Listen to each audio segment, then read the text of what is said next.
భారత్ పాకిస్తాన్ మధ్య ఉద్రిక్తత పరిస్థితుల వేళ కీలక పరిణామం చోటు చేసుకోబోతుంది.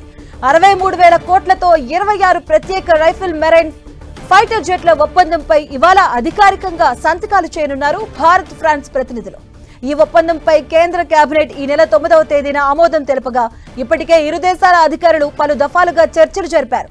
ఈ ఒప్పందంలో 22 సింగిల్ సీటర్, 4 ట్విన్ సీటర్ జెట్లతో పాటు సిబ్బంది శిక్షణ కూడా ఇవ్వబోతున్నారు.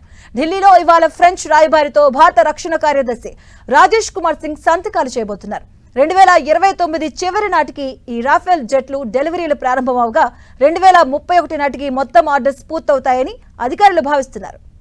భారత్ ఫ్రాన్స్ రక్షణ మంత్రులు వర్చువల్ విధానంలో ఈ కార్యక్రమంలో పాల్గొనబోతున్నారు. వీరి సమక్షంలో భారత డిఫెన్స్ సెక్రటరీ, ఫ్రెంచ్ అంబాసిడర్ ఈ ఒప్పందం కుదుర్చుకోనున్నారు. 2016లో ప్రత్యేక ఒప్పందంలో భారత్ 36 విమానాలు కొనుగోలు చేయగా వీటితో కలిపి ఈ సంఖ్య 62కు చేరనుంది. ఈ ఒప్పందం ద్వైపాక్షిక రక్షణ సహకారాన్ని మరింత బలపరిచే అవకాశంగా భావిస్తున్నారు.